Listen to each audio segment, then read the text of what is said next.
me chamo Bárbara Pena, eu sou uma sobrevivente de tentativa de homicídio ocasionada em 2013. Hoje eu sou ativista pelo fim da violência doméstica e sou presidente do Instituto Bárbara Pena. Assim como toda garota, aos seus 19 anos, eu tinha muitos sonhos. Eu sonhava em ter minha casa, eu sonhava em ter a minha independência financeira e sonhava principalmente em ser feliz juntamente com meus filhos. Mas tudo mudou no dia 7 de novembro de 2013. Meu ex, nós já não estávamos mais juntos. Ele me ligou, ele aproveitou a situação de estar sozinho, que ele morava na época com a avó, e ele me chamou para ir até o apartamento com a desculpa de ver os filhos.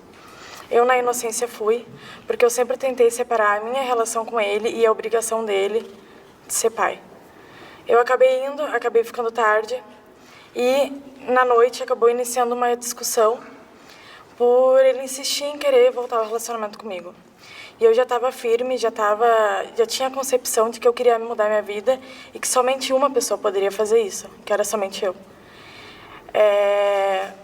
Eu dei o primeiro passo, que foi ir atrás da minha independência financeira.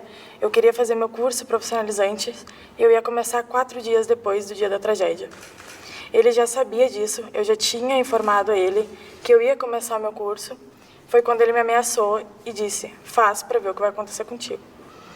Eu jamais imaginei que uma tragédia iria acontecer, ainda mais vindo de uma pessoa que um dia disse que me amava, que um dia teve um filho comigo e que um dia pareceu ser um príncipe encantado. Eu optei por não querer entrar ainda mais nessa discussão e fui dormir. Eu acordei sendo espancada, sendo pisoteada, com puxões de cabelo e estava tudo escuro. Cada pedido de era um pedido de ajuda, pedido para que alguém, naquela madrugada, naquele dia de 7 de setembro, de madrugada, às 2 horas da manhã, alguém me ajudasse, alguém me escutasse, porque eu não queria que nada acontecesse com meus filhos. E foi quando ele me obrigou a deitar de bruços no sofá-cama da sala onde eu estava dormindo. E ele sentou na minha coluna, na minha lombar, puxou minha cabeça diversas vezes para frente, para trás, para os lados, com o intuito de quebrar para eu morrer. E todas as vezes que eu tentava gritar, a única coisa que eu pedia era pedido para meus filhos. Ali eu desmaiei e acordei com calor, com muita dor, e eu estava sendo queimada viva. A reação que eu tive foi levantar, e toda vez que eu levantava do sofá-cama da sala, ele me jogava para cima das chamas. E o olhar dele era um olhar de satisfação. Nesse meio tempo, eu consegui me desvencilhar dele e pensei, vou para a área da cozinha, onde não tem persiana, onde é só vidro, e ali eu vou gritar por socorro. Fui, comecei a gritar por socorro desesperadamente, ele veio atrás de mim e me jogou do 3º andar. Eu caí, desmaiei, acordei e percebi que os vidros estavam quebrando em cima de mim, eu ainda estava em chamas, os vizinhos estavam todos em desespero. Ele veio em minha direção, sem nenhum hematoma, sem nenhuma fratura, e tentou botar a culpa em mim, dizendo que eu que tinha provocado tudo aquilo. Um vizinho, um morador do prédio, resolveu voltar até o apartamento e ajudar meus filhos. Eu fui levada para o hospital, em estado gravíssimo, colocaram eu e ele na ambulância juntos, ele ria de mim. Eu não sei de onde eu tirei forças para me manter acordada, mas eu acredito que o que me motivou a tentar ficar consciente foi o medo que ele terminasse o que ele queria fazer, o medo que ele pudesse fazer algo muito pior, né?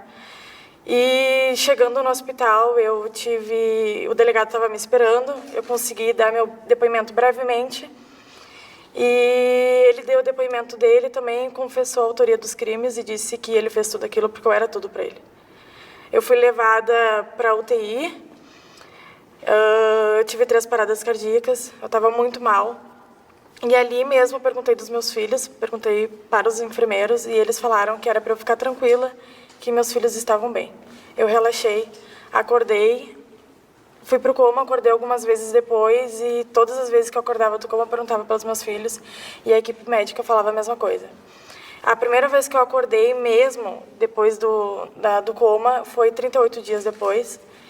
E eu sabia mais ou menos o que tinha acontecido comigo, mas eles não podiam me deixar durante muito tempo acordada, né, devido aos traumas, às fraturas. E nesse meio tempo fui me recuperando, fui recebendo muito apoio da equipe médica. E na minha mente, o que me fez acordar de todas as vezes que eu estava super mal, era que eu queria acordar e sair dali para cuidar dos meus filhos. Contudo, o pior ainda estava para acontecer. Eu recebi a notícia do falecimento dos meus filhos. Desculpa. Quase 4 meses depois, quando eu estava já ganhando alta. Foi uma notícia que até hoje, mesmo depois de quase 4 anos, eu não consigo aceitar, eu não consigo entender. Eu não consigo entender até que ponto chega uma pessoa para fazer isso, não só com uma mulher, mas ao ponto de destruir uma vida e ao ponto de uma pessoa achar que tem propriedade na vida de outra pessoa. Eu chamava pela equipe médica, pedia para eles me matarem, que não fazia sentido eu viver sem eles.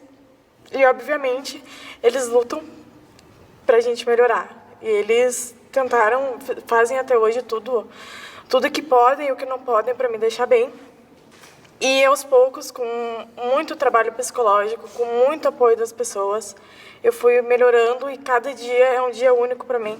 Todo dia eu acordo, levanto, com a esperança de uma manhã melhor. Seu Enio, um idoso, que ele morava lá no prédio e ele tentou salvar meus filhos, ele escutou meus desesperos e resolveu voltar até o apartamento para ajudar e acabou falecendo também por intoxicação à fumaça. Eu fiz diversos tratamentos, eu já fiz mais de 200 cirurgias, eu tenho mais, no mínimo 7 para fazer. Mesmo quando eu olho no espelho, mesmo quando eu tento me maquiar, tento me arrumar, quando eu tô quieta lá no meu travesseiro, deitada, sozinha, tem algo que nada pode me consolar, que é a falta dos meus filhos. Depois que eu lembrei, aos poucos, os detalhes de tudo que aconteceu, eu percebi que eu não estava sozinha nessa. Infelizmente, existem muitas mulheres e muitas famílias que são destruídas por ter essas agressões em seus relacionamentos. Mesmo praticamente vegetativa numa cama, que eu ficava 24 horas na mesma posição, eu recebia muitas mensagens de inúmeras pessoas que souberam da minha história, pessoas do Brasil todo, tanto homens quanto mulheres, que se chocaram com o que aconteceu comigo, com meus filhos, né, e com o seu Enio. E essas pessoas procuraram me ajudar de alguma forma. E o que eu sempre deixei claro para eles, que a melhor forma de me ajudar é me passando carinho, que é isso que me reergue a cada dia. E nesse meio tempo fui melhorando, fui adquirindo peso e fui percebendo que o que aconteceu comigo não pode ficar impune. Porque a dor que eu sinto é tão grande que eu não podia deixar isso quieto. E eu sempre quis evitar isso, eu sempre quis evitar que outras mulheres passem pelo que eu passei. Hoje o meu ex se encontra preso. Ele ainda não foi julgado, ele vai a júri popular, eu acredito que ano que vem.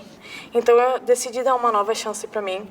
Eu decidi tentar voltar a acreditar nas pessoas. Hoje eu consigo fazer isso, principalmente voltar a acreditar nos homens, que nem todos os homens são violentos. Existem muitos homens que estão também apoiando as mulheres, que apoiam seus direitos e respeitam essas mulheres. E eu, graças a Deus, conheci um. Hoje ele me apoia, eu tenho um parceiro, eu tenho uma filha, e eu acredito que esse seja o lado do paraíso, que é o lado da felicidade, onde exista união, parceria e muito companheirismo.